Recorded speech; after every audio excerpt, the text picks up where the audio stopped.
इरशाद बारी ताला है, महबूब अगर आपका दिल सख्त और मिजाज तुंद होता तो ये लोग आपके गिर्द कभी भी ना बैठते।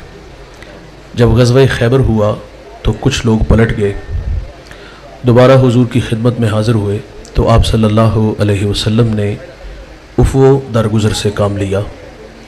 हाज़रीन मजलिस, दीन मोहब्बत से फैला है, दीन हुस्न अखलाक से फैला है। एक हिंदू शायर कहता है, ये लड़ते कबाइल को किसने बताया, मोहब्बत नहीं है तो कुछ भी नहीं है। कायनात की चमक, कायनात की रौनक, ये सब मोहब्बत के दम कदम से है।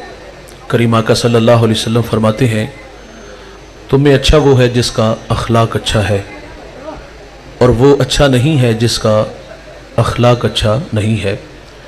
बारगाह रिसालत मआब सल्लल्लाहु अलैहि वसल्लम में एक खातून का तज़किरा किया गया कि बंदा नवाज सौम सलात की पाबंद है, लेकिन उसकी ज़ुबान के फितनों से हमसाया महफूज नहीं। तो हुजूर फरमाते वो औरत जहन्नमी है। मेरे नबी फरमाते घर ख़रीदने से पहले हमसाया और सफ़र करने से पहले हम सफ़र देख लिया करो। हमसाया अच्छा ना मिले तो ज़िंदगी अजाब हो जाती है, और आप लोग उनसे पूछ के देख लें जो इस अजाब में मुब्तला हैं। हमसाया सिर्फ इतना कह देना कि डेक की आवाज़ थोड़ी सी हल्की कर दो, गलत नहीं कहा भाई, तरला किया है, लजाजत से कहा है, तवज्जो दिलाई है। तकाजा था कि उस हमसाई की बात को मान लिया जाए, आवाज़ ही कम कर लेते, लेकिन रद्द अमल बड़ा गंदा आता है। हम कहते हैं गाना मेरे घर में चल रहा है, तुम्हें क्या तकलीफ़, और फिर उबाश लड़कों को मकान की छत पे ले चढ़ते हैं और उस शरीफ आदमी की बेटियों को छेड़ा जाता है, आवाज़ें कसी जाती हैं। कभी उसके दरवाजे के सामने गंदगी फेंक देते हैं, रोड़े अटकाते हैं। तो इसलिए मेरे नबी ने फरमाया घर ख़रीदने से पहले हमसाया दीवार का है या सरहद का, ये अच्छा नहीं तो ज़िंदगी अजाब है। और अगर किसी को अच्छा हमसाया मुयस्सर आ जाए तो बहुत बड़ी दौलत है। अबू हमज़ा एक बहुत बड़े मुहद्दिस गुजरे हैं, उनके बारे में मशहूर था, लोग कहते थे ये नशा बेचते हैं। वो कोई मनशियात का काम नहीं करते थे, बल्कि जब वो हदीस रसूल बयान करते तो लोगों पे नशा तारी हो जाता था। अबू हमज़ा का हमसाया उसको बाअमर मजबूरी मकान फ़रोख्त करना पड़ गया, और उसने बाहर लिख के लगा दिया कि 2000 दिरहम मेरे मकान की कीमत और 2000 दिरहम अबू हमज़ा की हमसायगी का लूँगा। तो लोगों की एक लंबी लाइन लग गई 4000 दिनार देने के लिए। और जब अबू हमज़ा को पता चला कि मेरा हमसाया, मेरा गवांडी मकान बेच के यहाँ से जा रहा है, तो आपने खादिम को 4000 दिनार दिए, फरमाया जल्दी जाओ और ये मेरे हमसाए को दे आओ, और उसे कहना कि ये वैसे ही रख लो लेकिन मुझे छोड़ के ना जाना। अच्छा भाई, कुछ हमसाए ऐसे होते हैं, वो गली मोहल्ला बस्ती शहर क्या दुनिया ही छोड़ जाए ना, वो अल्लाह का शुक्र अदा करते हैं, देगे चढ़ाते हैं कि फितना ज़मीन में चला गया है। तस्करा खातून का है, नमाजें भी हैं, रोज़े भी हैं, लेकिन ज़ुबान का जहर कोबरा सांप से भी जहरीला है, तो फरमाया जहन्नमी है। इसी तरह एक और औरत का तस्करा किया गया कि मामूल की नमाजें, मामूल के रोज़े, लेकिन हमसाया बड़ा मुतमईन है, तो मेरे नबी फरमाते हैं वो औरत जन्नती है। जन्नत का मयार दोस्त अच्छे अमाल, अच्छे अखलाक हैं। तो अखलाक दौलत बहुत बड़ी है। इमाम मुंजरी अत-तरगीब व तरगीब में एक रवायत लाए हैं, ये 6वीं सदी के मुहद्दिस हैं, हदीस की मोतबर किताब है। बारगाह रिसालत मआब सल्लल्लाहु अलैहि वसल्लम में एक शख्स हाजिर हुआ जिसका नामी इसमें गरामी जाबिर बिन सुलैम है। पहली मुलाकात थी और अल्लाह ने मेरे महबूब को यह कमाल बख्शा था कि आप पहली ही मुलाकात में अपना बना लेते थे। उनके बोल बहारों जैसे और असहाब सितारों जैसे, मिठियां मिठियां बोलियां मदनी डोल दियां, कन्ना दे विच रहंदियां मिशरी गोल दियां, मैं लब के ले आवां कित्थों सोहना तेरे नाल दा, दुनिया ते आया न को तेरी मिसाल दा। मीठी मीठी बातें थी, मन में उतर गई, ईमान नसीब हुआ। जाने लगे तो अर्ज करते, आका मेरे दामन में हिकमत के मोती डाल दीजिए। दोस्त, जो शख्स अभी अभी ईमान लाया है उसको मेरे नबी ने पहली नसीहत क्या फरमाई, नमाज पढ़ा करो, रोजे रखा करो, मौसम हज आए तो हज के लिए निकलो, माल के नसाब हो तो ज़कात दो। जो शख्स अभी अभी ईमान लाया है उसको सबसे पहली नसीहत यह की, ला तसुब्बन्ना अहदा, फरमाया जाबिर किसी को गाली ना देना, उसको अखलाक सिखाए। और आप फरमाते फिर मैंने सारी जिंदगी किसी जानवर को भी गाली नहीं दी। माजरत से कहूँगा भाई, हमारे बच्चे बोलना सीखते तो गालियाँ सीखते हैं। जब पहली बार जुबान पे गाली आई तो घर के बड़े सर पकड़ के नहीं बैठे कि हमारी गफलत का नतीजा कि पहला पत्थर ही हमारे मुंह पे लगा। संजीदा नहीं हुए, जिंदगी से घर से गाली नहीं निकाली। हम लोग हौसला अफजाई करते हैं। रात जब अफराद खाना जमा हुए तो बाकायदा उस बच्चे को छेड़ते हैं। गाली ना दे तो हम तकाजा भी कर लेते हैं, जो सुबह मुझे गाली दी थी जरा दादाबू को सुनाओ, पापा को सुनाओ। ये कुछ सुनाने वाली चीज है? तकाजा था कि हम अपनी जिंदगी से घर से गाली निकालते, लेकिन हमने हौसला अफजाई की, उसका नतीजा फिर भयानक आया। वही बच्चा जब बड़ा हो के हमें गाली देता तो हम कहते हैं कि हमारी बहू ने इसको तवीज डाल दी। उसका क्या कसूर है भाई? वो तो 2 माह हुए आपके घर में आई है, 25 साल तो वो आपके जेरे तरबियत रही है। गाली का माहौल तो आप खुद फराहम कर रहे हो, आने वाली का क्या कसूर है यार? बच्चे तो कोरा कागज होते हैं, जो भी तहरीर लिखोगे वान मिनट, गाली लिखोगे तो गाली आएगी। भाईजान, अगर हमारे घर का माहौल कुरान पढ़ने वाला है, हदीस पढ़ने वाला है, मोहम्मद अरबी पे दरूद पढ़ने वाला है, तो उसके भी नताइज आएंगे। बख्तियारे काकी एक बहुत बड़ा नाम गुजरा है, काकी हिंदी का लफ्ज है। इस नाम से कुतुबुद्दीन ने शोहरत कैसे पाई, सुनते चलिएगा। वालिदा बचपन में बेटे से कहती, बेटा मुसल्ला पे शाह दामन फैला और अपने रब से मांग, और माँ ताज़ा खाना बना के साथ वाले कमरे में रख देती है। और माँ का मकसद रब के साथ जोड़ना था। बेटा साथ वाले कमरे में जाके खाना खा के कभी कभी इजहार भी करते, माँ मेरा अल्लाह मेहरबान कितना है, मैं उसके हुजूर दामन फैलाता हूँ, वो मुझे ताज़ा खाना देते हैं। माँ खुश होती कि मेरे बेटे का रब के साथ तवक्कल का रिश्ता जुड़ गया। ये मशक काफ़ी देर जारी रही। आप फरमाती, एक दिन मैं काम की गरज से घर से बाहर थी, आने में ताखीर हुई। फरमाती, दिल डूबने लगा, खौफ खाने लगा, अल्लाह मैंने बड़ी मेहनत से तेरे साथ इसका रिश्ता जोड़ा है, कहीं वो कमज़ोर ना हो जाए। आप फरमाती, मैं घर आई तो देखा क्या कि कुतुबुद्दीन महवे इस्तराहत है। बेदार हुआ तो मैंने कहा, बेटा खाना खाया? कहता, जी माँ जी खाना खाया, लेकिन जो खाना आज खाया है पहले कभी नहीं खाया, और जो मजा आज आया है पहले कभी नहीं आया। ये माएँ तो रब से जोड़ती थी, ये वही कुतुबुद्दीन है। माँ मदरसे में बेचती है। उस्ताद कहते, बेटा पढ़ा अल्हम्दुलिल्लाहि रब्बिल आलमीन, अज़बर था। सयक़ूलु सुफ़हाउ मिनन नास, अज़बर था। तिलकर रुसुलु फ़द्दलना बादहुम अला बाद, अज़बर था। 14 पारे सुनाए। उस्ताद बड़े मुतासिर हुए, बेटा जहां से 14 पढ़े बकिया 16 भी उसी मदरसे में उसी उस्ताद से पढ़ लेते, हिजी अच्छे मंजिल खूब। तो अर्ज करते हैं, उस्ताद जी मैंने किसी मदरसे में किसी उस्ताद से जानू तलम्मुस तय नहीं किए। तो फरमाया, बेटा ये दौलत कहां से आई? तो अर्ज करते हैं, उस्ताद जी मेरी वालिदा 14 पारों की हाफिजा थी, मैंने माँ से सुन सुन के हिफ्स कर लिए। भाई माँ कुरान पढ़े तो बेटा कारी कुरान बनता है, माँ दूध पिलाए सोने मोहम्मद पे दरूद पढ़े तो बेटा दश्ते नैनवा को मैदान करबला बना देता है। हमने सिखाना था ना, हमने बताना था ना, लेकिन माजरत से हम गालियां सिखाते रहे, हम नफरत ही दामन में देते रहे। आप जो सिखाओगे नताइज आएंगे। मंसूर अलवी एक बहुत बड़ा राइटर गुजरा है, वो कहता है, मैंने एक बच्चे से पूछा, बेटा तू बड़ा होकर क्या बनेगा? तो वो कहता है, मैं बड़ा होकर नूरुद्दीन जंगी बनूंगा। आप जानते हैं नूरुद्दीन जंगी को? ये वो शख्स है जिसको हुजूर ख्वाब में मिले, मैं सो जाऊं या मुस्तफ़ा कहते कहते, खुले आंख सल्ले अला कहते कहते। हुजूर ख्वाब में मिले, फरमाए 2 चतकबरे कुत्ते मेरी तरफ बढ़ रहे हैं, उनका रास्ता रोको। उठे, वुजू किया, मुसल्ले पे बैठ के रोने लगे, अल्लाह हुजूर के शहर मदीना की खैर हो। मेरे नबी दूसरे दिन फिर ख्वाब में मिले, कहा नूरुद्दीन वो बढ़ रहे हैं। वुजू किया, मुसल्ले पे बैठ के कहते, अल्लाह हुजूर के मदीने की खैर। आका तीसरे दिन फिर ख्वाब में मिले, कहा मैंने कहा वो मेरी तरफ बढ़ रहे हैं। अब के बार मुसल्ले पे नहीं, दौड़ लगा दी। 20 दिन का सफर 16 दिनों में किया। लब्बई की सदाएं देते हुए मदीना में दाखिल हुए, और वो शक्लें जो रसूलुल्लाह ने ख्वाब में दिखाई, जो सुरंग के जरिए रोजे रसूल की तरफ बढ़ रहे थे, वहां से निकाला, उनके टुकड़े टुकड़े किए, आग में जला दिया। फिर मदीने की गलियों में चीखे मार मार के रोता है और कहता है, बंदा नवाज, ये मेरा एजाज कि इस भरी कायनात में मेरा इंतखाब किया। कहा, बेटा तू नूरुद्दीन जंगी बनेगा? कहा, जी मैं नूरुद्दीन जंगी बनूंगा। कहा, बता तेरे दिल में शौक कैसे पैदा हुआ? तो कहा, मेरी मां कहती, बेटा अगर तू नूरुद्दीन जंगी बनेगा ना तो ख्वाब में रसूलुल्लाह तुम्हें अपनी ज़ियारत से मुशर्रफ फरमाएंगे।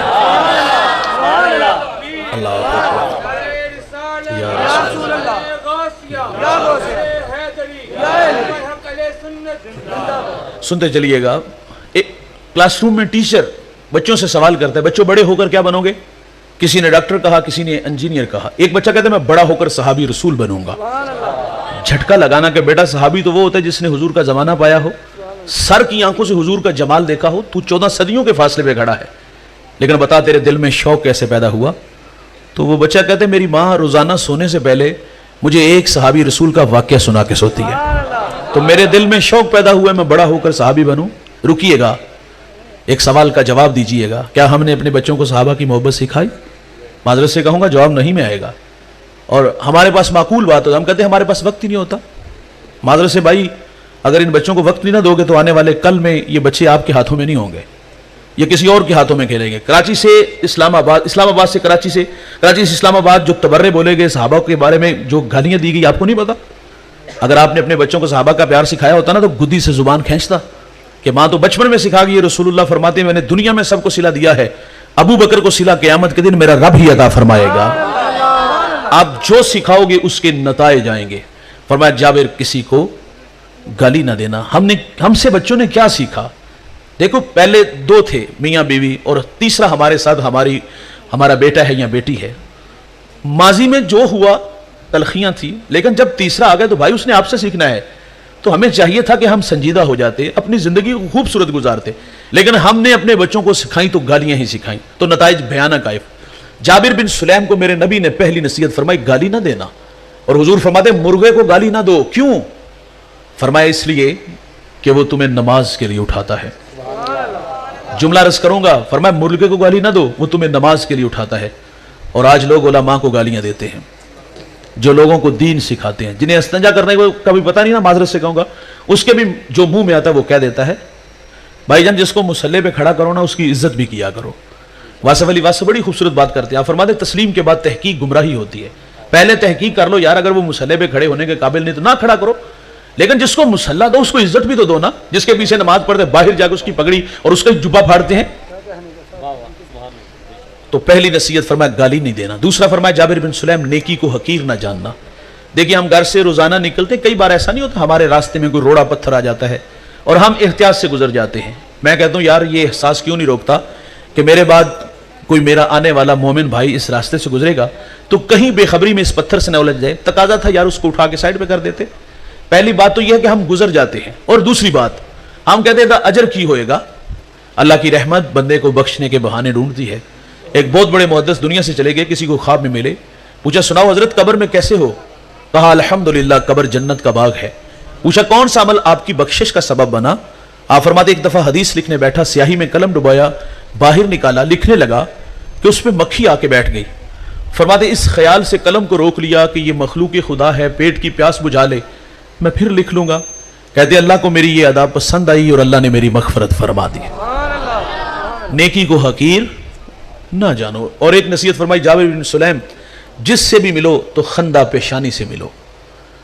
ہم لوگ سٹیٹس کو باہر رکھتے ہیں, معذرت سے غریب آدمی ٹائم لینے آجے تو ٹائم بھی نہیں دیتے, مسئلہ پوچھنے آجے تو مسئلہ بھی نہیں بتاتے. بہاول نگر سے, چشتیاں سے, چیچا وطنی سے, ملتان سے, اسلام آباد سے ایک لمبا سفر کر کے ہمارے پاس ایک شخص آیا اور نظر انداز کر دیا گیا. کیوں؟ اس کے پاس دینے کے لیے کچھ نہیں تھا. اس کو تسبیح دے کر مسجد کی نکر میں بٹھا کے یا حیو یا قیوم کے وظیفے میں لگا دیا.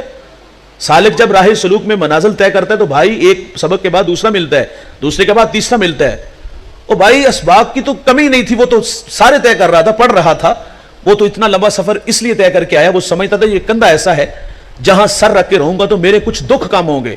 لیکن اسے نظر انداز اس لیے کیا گیا کہ اس کے پاس دینے کے لیے نذرانہ نہیں تھا. اس کو یا حیو یا قیوم کے وظیفے میں لگا دیا گیا. لیکن تھوڑی دیر بعد ایک کلف لگے کپڑوں میں آیا, آگے پیچھے خدام, اور وہ سیدھا اندر چلا گیا. اور اندر سے آواز آئی کہ آپ کسی کے ہاں پیغام بھیجتے تو میں خود ہی آ جاتا. باہر بیٹھا جو وظیفے میں مشغول تھا, بتائیے گا اس کے دل پہ کیا گزری ہوگی؟ اگر یہ رویے ہمارے ہوئے تو لوگوں کو دین کہاں سے ملے گا؟ میں آپ لوگوں سے بھی مخاطب ہوں. بھائی جان آپ اپنے ملازم سے اس طرح بات کیا کرو جس طرح اپنے بیٹے سے بات کرتے ہو. واصف علی واصف کہتے ہیں اپنے ماتحت کے ساتھ حسن سلوک یہ ہے کہ اسے اپنا ماتحت ہی نہ سمجھو. واصف علی واصف کا ایک اور جملہ لیجئے گا. آپ فرماتے بڑا آدمی وہ ہوتا ہے, ایک معیار میں نے آپ نے مقرر کیا. ہم سمجھتے جس کے پاس دوڑتی گاڑیاں, فلک بوس عمارتیں, بنگلے, پلازے ہوں وہ بڑا ہوتا ہے.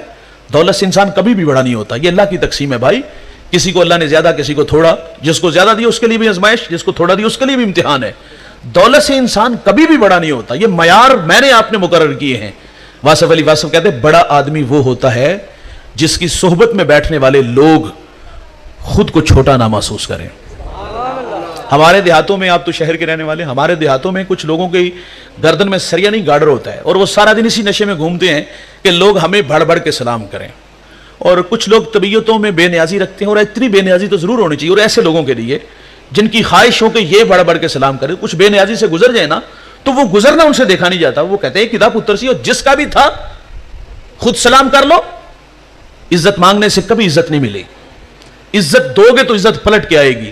میرے ٹیچر کہتے ہیں مٹی جینا مٹی تے رئی مٹی, मिट्टी मिट्टी ते राहे नजात बन गई, हस्ती हेठ रह गई याद बाकी, प्यार किसे दा दर्द सुगात बन गई। भाईजान इज्जत मांगने से नहीं, इज्जत देने से इज्जत। आप अपनी औलाद की इज्जत नहीं करोगे तो कभी इज्जत नहीं मिलेगी। इज्जत दोगे तो इज्जत पलट के आएगी। एक बहुत बड़ा मजहबी स्कॉलर दस्तरखान पे बैठ के खाना खा रहा था, बाहर एक झाड़ू दे रहे, कहा बेटा खाना खा लो। नजर उठाई, कानों का धोखा लगा। कौन गरीबों को मुंह लगाता है? गरीब भाई हो तो भाई मुंह नहीं लगाता, गरीब बहन हो तो भाई मुंह नहीं लगाता। यार गरीब बहन तो भाई से रिश्ता लेने आ जाए तो भाई के तेवर देखने वाले होते। तेरी जुर्रत किवें हुई? तू अपनी औकात ते वे, मेरी बेटी को तू 2 वक्त का खाना नहीं दे सकता। राज़िक हम हैं।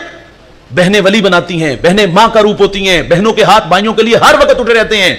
लेकिन खैर मयार बन के ना, गरीब बहन भाई हो तो अमीर भाई गरीब बहन भाइयों को मुंह नहीं लगाता। वो झाड़ू दे रहा था, जब आवाज सुनी खाना खा लो, कानों का धोखा लगा। कौन मुंह लगाता है? उन्होंने फिर कहा बेटा खाना खा लो। शुष्दरो के कहा मुझे कहा हां बेटे खाना खा लो। तो क्या वो झाड़ू छोड़ के हाथ धो के दस्तरखान पे? नहीं, उसने दौड़ लगा दी।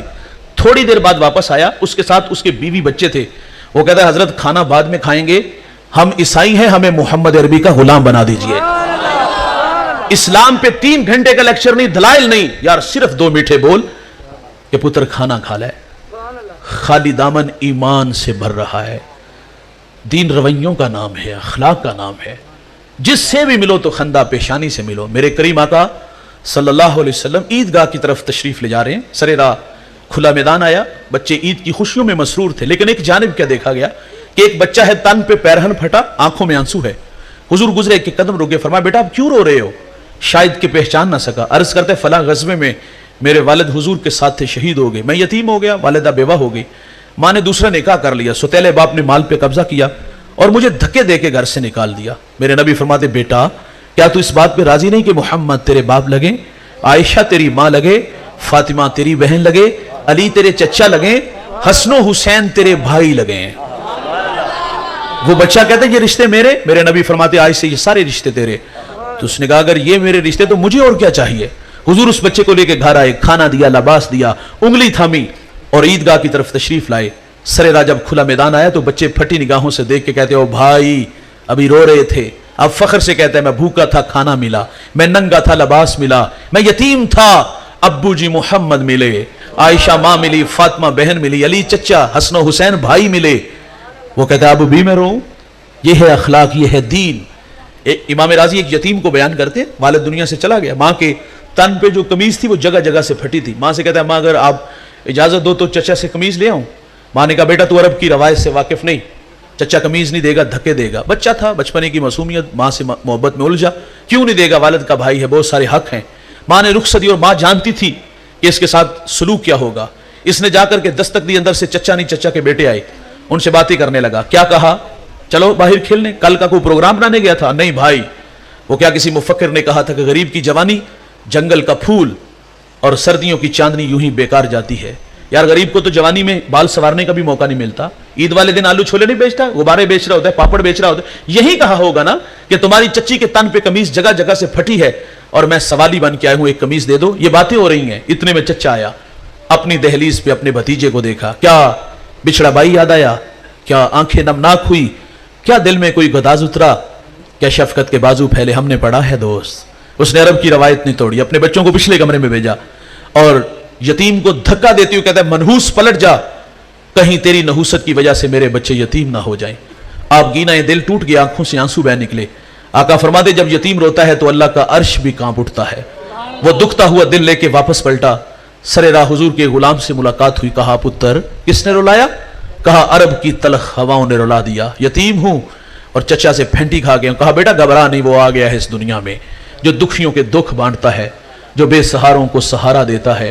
वो नबियों में रहमत लकब पाने वाला, मुरादे गरीबों की भर लाने वाला, वो अपने पराओं का गम खाने वाला, मुसीबत में गैरों के काम आने वाला। कहा मेरे नबी हरम में जलवा फिराज है, जा बेटा जो मांगोगे अता होगा। ये घर आया, माँ ने उतरा हुआ चेहरा देखा। कहा माँ तू सच कहती है, अरब का माशरा बड़ा बेरहम है, लेकिन सुना है माँ इसी शहर मक्का में एक शख्सियत है जो साइल को झिड़कती नहीं, जो मांगो अता करे। माँ ने कहा वो कौन है? कहा जमाना उसको मोहम्मद सल्लल्लाहु अलैहि वसल्लम के नाम से जानती। मां चौंक सी गई, कहती नहीं जाने दूंगी। कहा क्यों मां? कहा सुना है जो उससे मिलता है وہ اپنی باتیں بھول جاتا ہے اور اس کے دین دھرم کو قبول کرتا ہے. اس نے کہا ماں میں نے قمیض لینی ہے, دے دیں گے ٹھیک, نہیں تو لوٹ آؤں گا. یہ ماں سے رخصت لے کے حضور کی خدمت میں حاضر ہوا. بھائی جان سائل آپ کے دروازوں پر بھی آتے ہیں, ہمارے دروازوں پر بھی آتے ہیں. مانگنے کے کچھ آداب ہوتے ہیں, کیا کچھ نہیں ہمیں کہا جاتا. سیٹھ صاحب, شیخ صاحب, مولانا صاحب, کاروبار کے لیے دعائیں, پھر مٹھی آٹا یا 2 آنے. اور اس پہ کچھ تقاضے تھے یار, یتیمی کا داغ دکھاتا, اپنوں کے رویے بتاتا, پھر حضور کا تذکرہ چھیڑتا کہ میں نے آپ کے بارے میں سنا ہے آپ رحیم بھی ہو, کریم بھی ہو, جو مانگو عطا کرتے. اتنا کہنا چاہیے تھا لیکن نہیں کہا. آگے کہتا میں نے آپ کے دین کو قبول نہیں کرنا. میری ماں کے تن پہ جو قمیض ہے وہ جگہ جگہ سے پھٹی ہوئی ہے. حضور ناراض نہیں ہوتے, قمیض کے بٹن کھولتے ہیں, اتارتے ہیں اور اس یتیم کو عطا فرما دیتے ہیں. اور پھر یوں بازو پھیلا کے فرمایا آجو بیٹا میں محمد کے سینے سے لگ جاؤ. بتائیے گا جو سینہ رسول اللہ کے سینے سے لگا ہوگا وہاں کفر ٹھہرا ہوگا. جس سے بھی ملو تو خندہ پیشانی سے ملو, بلا امتیاز ملا کرو. یار یہ امیر ہے, یہ غریب ہے, یہ کمی ہے, یہ چودھری ہے, یہ بت ہم لوگوں نے بنائے ہوئے ہیں. یقین جانو آپ بلا امتیاز ایک دوسرے کو مسکرا کے ملنا شروع کر دو, آپ کو ایسا لگے گا کہ آپ کا پورا فیصلہ باد ہی مسکرا رہا ہے. فرمایا جس سے بھی ملو تو خندہ پیشانی سے ملو. ایک نصیحت حضور نے یہ بھی فرمائی, جابر بن سلیم, کسی کو شرمندہ نہ کرنا. اور ہم لوگ قدم قدم پہ کرتے ہیں. میں بازار کی نکر پہ کھڑا تھا, شور سنائی دیا گیا, جمگٹھا تھا, داخل ہوا, ایک صاحب دوسرے کو رسوا کر رہے ہیں. میں نے وجہ پوچھی, وہ کہتے اس نے قرض لینا ہے, اس نے قرض دینا ہے. بعض لوگوں کو بری عادت ہے وہ قرض لے لیتے ہیں واپس نہیں کرتے. میں نے کہا یار ایسے زاویوں میں سوال کر, عزت نفس کا خیال رکھ. اور میں نے پوچھ لیا کتنے پیسے, وہ کہتا ہے 150 روپیہ. کیا اوقات ہے 150 کی؟ بار سرے بازار اللہ کے بندے کو ذلیل کر کے رکھ دیا, جہاں چاہا رسوا کر دیا. ہم نے بازار میں یہ تڑپتا ماحول دیکھا. ہم مسجد میں آئے, معذرت سے کہوں گا مسجد کا ماحول بھی بڑا تلخ نظر آیا. دیکھو انسان کی فطرت میں بھول جانا ہے, گناہ کا ہو جانا ممکن ہے. گناہ گار کے لیے امتحان بڑے ہوتے ہیں. ماضی انسان کا پیچھا نہیں چھوڑتا اور ماضی سے جڑے ہوئے لوگ کبھی رسوا کیے بغیر رہتے بھی نہیں. گناہ گار کے لیے امتحان, وہ تو گناہ چھوڑ کر کے کسی کو تبلیغ کر رہا ہو تو پرانے دوست مل جائیں تو وہ اس کی تبلیغ کو غیر مؤثر کرتے ہیں. وہ راتیں بھول کے جب رنڈیوں کے ساتھ گزارتے تھے, شراب خانوں میں گزارتے تھے, آج بڑا تو بنا پڑا مبلغ, وہ وہاں سے دکھی ہو کے مسجد میں آتا ہے کہ وہاں زبانیں شائستہ ہوں گی, میں وہاں جاؤں گا تو عزت کی جا پہ کھڑا کریں گے. لیکن معذرت سے کہوں گا جب مسجد میں وہ آیا تو رویے ہمارے بھی بڑے تلخ تھے. ہم نے کہا لو سو چوہے کھا کے بلی حاجنوں چلی, تمہیں مسجد کا رستہ کس نے دکھایا؟ ہم نے کہا چور چوری چھوڑ دیتا, ہیرا پھیری نہیں چھوڑتا, جوتے چرانے آئے ہو. وہ بھی کہتے ہیں اللہ جاؤں تو کہاں جاؤں, نہ پرانے یار جنہیں دیتے ہیں, نہ مسجد کے نمازی جنہیں دیتے ہیں. اور یار جب اللہ معاف کر دیتا تو ہم کیوں نہیں معاف کرتے؟ ہم قدم قدم پہ ذلیل کرتے. مسجد میں آئے تو رسوا کر کے اس کو مسجد سے نکال دیا. حالانکہ ہمیں خوش ہونا چاہیے تھا کہ مسجد کی رونق بڑی ہے, اس کی پیشانی میں سجدوں کا نور آیا ہے, آنکھوں پر حیا کے پہرے آئے ہیں, کانوں میں قرآن کے نغمے آئے ہیں, لبوں پر سونے محمد کے ترانے آئے ہیں. ہمیں تو خوش ہونا چاہیے تھا یار, ہم نے بھی ذلیل کر کے نکال دیا. یہ ہے مسجد کا ماحول. کبھی آپ نے گھروں کا ماحول دیکھا ہے؟ معذرت سے وہ بھی بڑا تلخ نکلا. اور بالخصوص یہ جو سسرال کا معاشرہ ہے یہ تو انتہائی ظالم معاشرہ ہے. میں نے ایک ریسرچ پڑھی ہے, وہ کہتے ہیں 60% بچیاں سسرالی رویوں کی وجہ سے دکھی ہیں. بہو سے چینی کا کپ ٹوٹ جائے نا, کیا اوقات ہے اس کی, تو تماشا جو گھر میں لگتا ہے وہ آپ لوگ بھی جانتے ہو. ہم کہتے ہیں گھر سے لائی ہوتی تو تجھے قدر ہوتی. ہمارے معاشرے میں 4 طرح کے لوگ پائے جاتے ہیں. ایک وہ ہیں جو نمائش والے, وہ بہت سارے ہیں, وہ بیٹی والے بھی ہیں اور بیٹے والے بھی ہیں. بیٹی والوں نے رسم خالہ کے نام پہ چارپائیوں پہ سارا جہیز بچھایا اور محلے کی ایک خاتون سب کو بلا لائی. وہاں بیوہ کے, وہاں مزدور کی بیٹیاں بھی آئی. رات جب گھر گئی تو والد کو بتایا نا, اس نے اپنی بیٹی کو پہلے دن جو لباس دینا ہے وہ 2.5 لاکھ کا ہے. کہاں سے لا کے دے گا وہ, جو اپنی بیٹی کو عید والے دن بھی 500 کا سوٹ نہ لا کے دے سکا, 250 کا سوٹ کہاں سے لا کے دے گا؟ اس نے کہا سونے کے کنگن بھی پہنانے ہیں, کہاں سے لا کے دے گا؟ جو اپنی بیٹی کو کانچ کی چوڑیاں بھی نہ لے کے دے سکا. اور ادھر جو بیٹے والے ہیں انہوں نے کیا کیا, شادی کا موقع اور پھر وہ میرج ہال کے سامنے نئے نوٹ فضا میں اڑائے جاتے ہیں اور ان پیسوں پر غریبوں کے بچے جپٹتے ہیں. اور کوئی جو نا وہ گاڑیوں کے نیچے کچلے جاتے ہیں, کوئی گالیاں کھاتے ہیں, کوئی ٹھڈے کھاتے ہیں. اور یہ کتنا عجیب, معذرت سے کہوں گا, جو ہے نا لٹانے کا انداز ہے. میں نے ایک سوشل میڈیا پہ ایک شخص کی بات سنی, وہ کہتا ہے کہ کروڑوں روپیہ میں نے اپنی شادی پہ لگائی. تو کسی نے کہا کہ کتنا ہی اچھا تھا کہ آپ ویسے لوگوں کی خدمت کرتے. وہ کہتے وہ بھی تو غریبوں نے لوٹے ہیں. اور یہ کوئی نمائش کر کے آپ کو کیا ملے گا؟ آپ نے ٹھڈے بھی مارے, آپ نے جو ہے دھکے بھی دیے اور آپ نے گالیاں بھی دی. ویسے ہم لوگ اللہ کی تقسیم پہ راضی ہیں, لیکن دکھی ہمیں ان لوگوں نے کیا جو نمائش والے تھے. اور دوسرے ہیں ڈیمانڈ والے. ظاہر ہے نمائش ہوئی تو ڈیمانڈ بھی پیدا ہوئی نا. गाड़ी भी मांगी जाती है, बंगला भी मांगा जाता है, क्या कुछ नहीं लोग मांग लेते। अमीर ने तो दे लिया, गरीब कहां से देगा भाई, जो दो वक्त का खाना नहीं पूरा कर सका। दुखी किया इन लोगों ने हमें। और तीसरे हैं बहरूपिये, जो खतरनाक लोग हैं, सबसे खतरनाक लोग हैं, जो अच्छा बनने की अच्छी एक्टिंग कर, नहीं जी सानू कुछ भी नहीं चाहिए। ये अक्सर लोग आपको लोग एतमाद करते, शुक्र है अल्लाह कोई लोग तो अच्छे मिले, लेकिन मियां साहब फरमाते लोग की मैनू मुंह आते होल चढ़ा के मिल दे। अच्छा बनने की अच्छी एक्टिंग कर ली, एतमाद करके बुढ़े पाल पोस के दे दी, कुछ भी नहीं चाहिए, लेकिन पीछे मकासद तो थे, कुछ ना कुछ तो देंगे। मुझे एक बेटी ने कॉल की, जो मेरी सास मुझे बात बात पे कहती है मेरे गिलास में पानी देना, मेरे बर्तन में खाना देना। क्या इन बर्तनों के साथ निकाह किया यार, इन लकड़ियों के साथ आपने निकाह किया है? ये जो अच्छा बनने की अच्छी एक्टिंग, ये सबसे ज्यादा खतरनाक लोग हैं। चौथे लोग हैं जो कहते हैं जिसने बेटी दे दी पीछे के, ये उंगलियों के पोरों पे गिनने जाने वाले लोग हैं। मैंने अर्ज किया कि बहू से चीनी का कप टूट जाए ना तमाशा लगता है, घर से लाई होती तो तुझे कदर होती। हम कहते हैं मां ने दीते नहीं हो इस्तेमाल कर। किसी बात पे नाराजगी बढ़ जाए तो हम कहते हैं बुलाओ इन्हें पिछले अनु, पिछले को डंडे सोटे लेके आ जाती है। बूढ़ी मां चादर और बूढ़ा बाप पगड़ी रख दे, माफ कर दो जी, शर्म भी नहीं आई। आगे से रौनक भरे लहजे हमने देखे हैं। हम कहते हैं ये आखिरी बार है, आइंदा हुआ तो इसको अपने घर में रखना। मेरे नबी फरमाते 3 बाप है तुम्हारे, एक जिसने जन्म दिया, एक जिसने तालीम दी, और तीसरा वो जिसने तुम्हें अपनी बेटी दी। ससुर बाप होता है भाई। हम कहते हैं ये आखिरी बार है, आइंदा हुआ तो उसको अपने घर में रखना। वो कमरे में जाके बेटी के आगे भी हाथ जोड़ते, पुत्र सुर्ख जोड़ा पहन के आई थी, सफेद पहन के कब्रों में चले जाना। हसरत भरी निगाहों से देख के कहती अब्बा 2 वक्त का खाना नहीं देगा, रहने को एक चारपाई नहीं देगा, कभी तो घर की रौनक थी, जिगर का टुकड़ा था, आप ही मरने की दावत देते हो।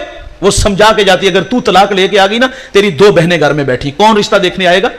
मारे भी खाती है, दुख भी सहती है, कोई जख्म बढ़ जाए तो बहाना भी बना ले, सीढ़ियों से गिरी हूं, और दुख सह सह की कब्रों में चली जाती है। ये ससुराली रवैये है।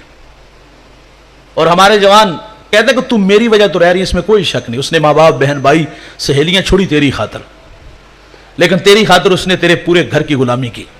हाँ, तेरे बूढ़े माँ बाप को खाना दिया, तेरे घर में आए हुए मेहमान तेरी बहन भाइयों की इज्जत तकरीम की, आई तो तेरे लिए थी, लेकिन नौकर तेरे पूरे खानदान की बनी।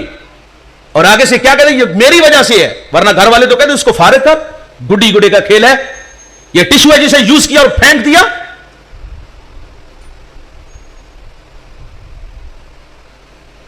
कदम कदम पे रुस्वा करते हैं। अच्छा, ससुराली रवैयों में एक रवैया यह भी है कि अगर किसी के यहां औलाद ना हो तो उसके साथ क्या सलूक होता है। ससुराल का माशरा इतना जालिम है कि बे औलाद औरत का ससुराल में हाल जानवरों से बदतर होता है। यकीन जानो उसके नवाले भी गिने जाते हैं। औलाद ना हो तो नहीं जीने देते, फारिग करें नु पुत्र, तेरे लिए कोई रिश्तों की कमी है। अच्छा, अगर औलाद हो तो सिर्फ बेटियां हो, फिर भी नहीं जीने देते। मुझे आप किसी शहर फैसलाबाद से किसी बुढ़िया ने कॉल की कि मौलवी साहब दुआ करो अल्लाह मेरी बेटी नू बेटा दे। मैंने कहा मां पहले औलाद नहीं, कहती है 4 बेटियां। मैंने बेटियां रहमत है, तो उसने कहा उन्होंने धमकी दी हुई है अगर बेटा ना हुआ तो इसको अपने घर में ही रखना। मेरी शादी हुई, मैंने अल्लाह से दुआ की थी अल्लाह मुझे पहली बेटी देना, तो अल्लाह ने मेरी दुआ की, अल्लाह ने दुआ कबूल की, मुझे अल्लाह ने बेटी दी। हम हॉस्पिटल में थे तो 7 वाले कमरे से रोने की आवाज़ आई। मैंने माँ जी से कहा देखें अल्लाह खैर फरमाए, माँ चल बसी या बच्चे को कुछ हुआ, तो मुझे वापस आके बताती है जी 4थी बेटी हुई है। इस बात का रोना पड़ा है। यार हम तो एक उंगली भी नहीं बना सकते, तकदीर से क्यों लजते हो यार। औलाद ना हो तो नहीं जीने देते, हो बेटियां हो तो फिर भी नहीं जीने देते। मैं टोबा टेक्सिंग एक जगह हाजिर हुआ, मेरा जो मेज़बान था उसने मुझे दुआ के लिए कहा, बे औलाद था, मैंने दुआ की, तड़पा देने वाली बात सुना गया। वो कहते हैं हम 6 बहन भाई हैं, 5 भाई और 1 बहन, सब शादीशुदा हैं। किसी की शादी को 17 साल 16 साल 10 साल इस तरह करके उसने बताया। और साथ उसने जो अगली बात सुनाई वो कहते हैं हम सब बे औलाद हैं। यार ये तो अल्लाह की मर्जी है ना, वो औलाद दे ना दे, दे तो बेटियां दे, तो इसमें हमारा क्या जोर है यार। ये मियाँ वाली का वो नालायक और बदबख्त जिसने अपनी 3 दिन की बेटी को या 5 दिन की बेटी को गोलियों से उड़ा दिया सिर्फ इसलिए कि ये बेटी क्यों हुई है। और बेटियां तो बाप के जनाजे की रौनक होती हैं दोस्त, बेटियां तो रहमत होती हैं यार। औलाद ना हो तो नहीं जीने देते, हो तो बेटियां हो तो फिर भी नहीं जीने देते। और इनके साथ सलूक जानवरों से बदतर, छोटी छोटी बात पर रुसवा, हम कटहरे में खड़ा कर देते हैं। और इख्तियार सबको होता है, सिर्फ शोहर को नहीं। शोहर ने इख्तियार सबको दिया, जिस तरह खरीद के कुछ मंडी से जानवर खरीद के लाए हो, سب کو اختیار ہوتا ہے کہ اس کی اصلاح کرے. مجھے ایک صاحب کہتے ہیں جی میرا فیصلہ میرے بہنوئی اور میری ہمشیرہ کریں گے. کچھ جھگڑا ہوا, میں بھی وہاں تھا. پہلی بات تو میں نے کہا بھائی آپ کے منہ میں دودھ کے دانت ہیں یا فٹر پیتے ہو؟ اگر عقل کامل نہیں ہوئی, پختہ نہیں ہوئی تو نہ نکاح کرو. کمرے کی آواز کیوں باہر نکالتے ہو؟ چھوٹی چھوٹی بات پہ کیوں ذلیل کرتے ہو؟ مجھے ایک جگہ بلایا گیا تو میں نے صرف اتنا کہا کہ چلو جی اماں جی جان دو اے بھی تے بیٹی ہے. یقین یعنی آج تک وہ مجھے بڑھیا نہیں بولی. اس نے پاؤں سے جوتا اتارا, اس کے بھائی کے منہ پہ مارا, اور آواز کیا تھی؟ جتی پوری آئی نہ آئی تو لا کے سٹ چڑھے. سر پکڑ کے بیٹھ گیا. کوئی مرد بات کرتا تو بحث کرتا یہ عورت. میں اس کے بارے میں کیا کہوں؟ اس کے گھر میں بھی تو بیٹیاں ہوں گی نا, یہ بھی تو کسی کی بیٹی ہے نا. اور میرے نبی تو عورت کو عزت دیتے ہیں یار. سیدہ عائشہ رضی اللہ تعالیٰ عنہ پانی نوش فرما رہی, حضور فرماتے بچا لینا اس میں کچھ سے.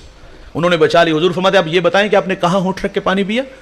عرض کی حضور یہاں رکھے ہیں. میرے نبی نے وہیں لب رکھ کے پانی پیا. حضور تو عورت کو عزت دیں اور ہم پاؤں کا جوتا کہیں, قدم قدم پہ ذلیل کریں. مجھے حکیم لقمان کی بات بڑی دل کو لگتی ہے. آپ سے کسی نے سوال کیا آپ نے لوگوں کا علاج کیا, شفا کیسے ملی؟ تو کہا 2 پوڑیاں تھیں میرے پاس. کہا کون کون سی؟ کہا ایک محبت اور دوسری عزت. کسی نے کہا فرق نہ پڑے, تو کہا مقدار بڑھا دیا کرو. بھائی جان باہر بڑے اچھے ہو, گھر میں اچھے کیوں نہیں ہوتے یار؟ حضرت طلحہ بن عبید اللہ رضی اللہ تعالیٰ عنہ کی زوجہ کا بیان بڑا دل کو لگا. آپ فرماتی میرے شوہر میں 6 خوبیاں, اسی پہ گفتگو سمیٹ لیتے ہیں. آپ فرماتی میرے شوہر میں 6 خوبیاں جو مجھے متاثر کر گئی. شوہر میں 6 خوبیاں ہونا تو بھائی گھر جنت کا ماحول دیتا ہے. آج کس بزم میں اور آپ دیکھیں گے وہ 6 خوبیاں ہمارے اندر ہیں تو مبارک. اگر نہیں ہے تو ہم مشق تو کریں گے, کوشش تو کریں گے, وہ اپنانے کی کوشش تو کریں نا بھائی. آپ فرماتی میرے شوہر کی اچھی عادت, یہ گھر آتے ہیں تو مسکراتے ہوئے آتے ہیں. دوسری اچھی عادت فرماتی جب یہ گھر سے جاتے ہیں تو مسکراتے ہوئے جاتے ہیں. آتے بھی مسکراتے, جاتے بھی مسکراتے. اور ہم گھر آتے ہیں تو کیا حال ہوتا ہے؟ باہر تو اخلاقی سارے تقاضے پورے کیے نا, جہاں سے 500,000 کا نفع ملا اس کو پانی بھی پیش کیا, اس کا سامان اٹھا کے گاڑی تک بھی چھوڑنے آئے. تو گھر بھائی جو صبح سے شام تک ہماری اور ہمارے بچوں کی والدین کی خدمت میں لگی ہے, جس سے اتنا زیادہ نفع ہم نے لیا, تو اس کا کوئی حق نہیں یار. ہمارے گھروں کا ماحول وہ گالی والا کلچر ہے, معذرت سے کہوں گا. فرماتی تیسری اچھی عادت, یہ خرچ دینے میں بخل نہیں کرتے. دیکھیے شوہر نے اپنی بیوی کو خرچ اپنی حیثیت کے مطابق دینا ہے, اور ناراض نہ ہوئیے گا, یہ کوئی گناہ نہیں کہ آپ یہ ڈیوٹی کسی اور کے کندھوں پہ رکھیں. دیکھیں میاں بیوی کا رشتہ بڑا بے تکلف ہوتا ہے نا, بیوی شوہر سے خرچ مانگنے میں جھجک محسوس نہیں کرتی. تو میں نے کہا دینا تو اپنی حیثیت کے مطابق ہے, آپ خود ہی دے لو, لیکن جب یہ ڈیوٹی آپ کسی اور کے کندھوں پہ رکھتے ہو نا تو نقصان ہوتا ہے. عورت کی دشمن ہوتی ہے, چھوٹی چھوٹی بات پہ خرچے بھی بند ہوتے ہیں, ذلیل بھی کیا جاتا ہے. فرماتی میرے شوہر کی اچھی عادت کہ یہ خرچ دینے میں بخل نہیں کرتے. اور چوتھی اچھی عادت, آپ فرماتی کبھی خرچ مانگنے کی ضرورت بھی نہیں پڑی. اور 5ویں اچھی عادت, دھیان سے سنیے گا, آپ فرماتی اگر میں ان کا کوئی کام کر دیتی ہوں نا تو میرا شکریہ بھی ادا کرتے ہیں. وہ ایک پیر صاحب مرید کے گھر گئے, کھانا پیش کیا, کھانا اچھا تھا. کہا ذرا بیوی کو بلاؤ. کہا بیٹا آپ نے کھانا بڑا اچھا بنا. وہ رونے لگی. کہا بیٹا آپ نے تو شرمندہ کر رہی, میں تو تعریف کر رہا ہوں. کہا رونا آپ کی بات پہ نہیں, آپ کے مرید پہ آیا ہے, اس ملنگ پہ آیا ہے. اس کے نکاح میں مجھے 30 سال ہو گئے, اس نے کبھی نہیں کہا کہ تو نے کھانا بڑا اچھا بنایا. انسانی فطرت ہے, وہ حوصلہ افزائی کا محتاج ہوتا ہے. میرے نبی گھر تشریف لائے, اہل خانہ سے پوچھا کھانے کو کچھ ہے؟ عرض کی حضور سالن نہیں ہے, روٹی اور سرکہ ہے. فرمایا لے آؤ. حضور سرکے سے روٹی کھا کے کیا فرماتے, واہ واہ, سرکہ تو بڑا ہی اچھا سالن ہوتا ہے. ہمارے گھر میں 3 گھنٹے لگے کھانا بنتا ہے, دسترخوان پہ لگا, کبھی کبھی ہوتا ہے کھانے میں کوئی نمک مرچ کا مسئلہ آ جائے تو رویے بڑے تلخ ہوتے ہیں. پہلے تو گور کے دیکھیں گے, گالی بھی دیں گے, برتن اٹھا کے دیوار سے مارے کہ تیری ماں نے تینوں کھانا بنانا نہیں سکھایا. معذرت سے بھائی, ہمیں کسی نے بولنا بھی نہیں سکھایا, یہ کوئی رویے ہے؟ اور 6ٹھی اچھی عادت, اس ایک بات پہ عمل کر لیا جائے تو طلاق کی ریشو کم ہو جائے. ہمارے پاس روزانہ کی بنیاد پر دارالفتاء میں ایک لمبی لائن لگی ہوتی ہے, طلاق کے مسائل نہیں پوچھنے آتے, طلاق کا حل نکالنے آتے ہیں. 6 بال ہو گئے نے, بس وہ سے طلاق دے دیتی ہے, کوئی حل کر دو. صرف ایک بات پہ عمل کر لیا جائے تو طلاق کی ریشو کم ہو جائے. آپ فرماتی میرے شوہر کی اچھی عادت, اگر کسی بات پہ ناراضگی ہو جائے نا تو یہ مجھے بہت جلد معاف کر دیتے ہیں. اور ہمارے ہاں کیا ہوتا ہے, ہم کہتے ہیں 6 مہینے لو آ, یدی عقل ٹکانے لگ گئے. یہ 6 ماہ کو ہماری بہن بیٹی کو لگوائے, ہمیں اچھا لگے گا؟ بھائی جان معاف کرنے والا مزاج رکھو یار. کمرے کی آواز کیوں باہر نکالتے, چھوٹی چھوٹی بات پہ سسرال والوں کو کال کر کے کیوں کہتے ہو کہ میرے والی نہیں, انہوں اگے لا کے لے جاؤ. آپ نے تو کہا اور کہہ کے ساری رات خراٹے بھرتے رہے, لیکن آپ کو کیا پتا یار ان بوڑھوں کی ساری رات مسلح پہ تڑپتے گزر گئی, اللہ میری بیٹی کا گھر بچا لینا.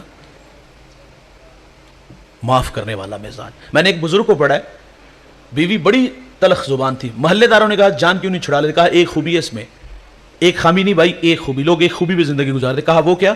کہا اگر میں 40 سال بھی کہیں چلا جاؤں نا تو یہ میرا انتظار کرے. یار اگر ہم کوئی خوبیاں تلاش کریں, میرے نبی فرماتے تم فرمایا کہ اس میں کچھ اچھی عادتیں بھی ہوں گی, اسے دیکھ کر کے دوسری درگزر کر دیا کرو. تو کسی کو شرمندہ نہ کرو, ایک دوسرے کو عزت دینے والا ماحول بناؤ. حاتم اسم, آخری بات, ایک بزرگ گزرے, اسم بہرے کو کہتے ہیں, وہ بہرے تھے نہیں لیکن اس نام سے انہوں نے شہرت پائی. اس بات سے ہم بہت کچھ سیکھ سکتے ہیں. آپ کی مجلس میں ایک بڑھیا آ کے بیٹھ گئی, محفل کے آداب کا لحاظ نہ رکھ سکی. خیر جب اس کی باری آئی تو اس کی ہوا خارج ہوگی نا, آداب کا لحاظ نہ رکھا گیا. جب باری آئی تو کہا کیسے آنا ہوا؟ کہا حضرت میرا یہ مسئلہ ہے. آپ کان پہ ہاتھ رکھ کے فرمایا اونچا بولو. کہتی حضرت میرا یہ مسئلہ ہے. آپ پھر فرماتے اور اونچا بولو. وہ بڑھیا جی ہی جی میں خوش ہوگی کہ یہ تو کانوں سے بہرے ہیں. اس کو مجلس میں رسوا ہونے نہیں دیا. دوست یہ نہیں کہ مجلس میں نہیں رسوا ہونے دیا, وہ بڑھیا جب تک زندہ رہی آپ عارضی طور پر کانوں سے بہرے رہے, فقط اس لیے کہ اس ماں کو جب بھی پتہ چلے گا کہ میں نے اس کی دلجوئی کے لیے ایسا کیا تھا تو یہ پھر شرمندہ ہوگی. اور ہمارا حال کیا ہے؟ میرا تعلق دیہات سے, ہمارے دیہاتوں میں کچی گلیاں ہوتی, بارش ہو تو کیچڑ جمع ہو جاتا ہے. بڑے احتیاط سے گزرو تو بعض کا پاؤں پھسل جاتا ہے. کبھی آپ نے یہ دیکھا جب کوئی گرتا ہے تو سب سے پہلے وہ دائیں بائیں دیکھتا ہے کہ مجھے کسی نے دیکھا تو نہیں, بعد میں ملاحظہ کرتا ہے چوٹ کہاں آئی ہے, سر پہ یا پاؤں پہ. جو دیکھ رہے ہوتے ہیں وہ آگے بڑھ کے گرتے کو سہارا تو نہیں دیتے, دور سے جو آواز آتی ہے وہ آپ لوگ بھی اچھی طرح جانتے ہو. تو ہم شرمندہ کر دیتے ہیں. شرمندہ کرنا دوست اخلاق سے گرے ہوئے رویے ہیں.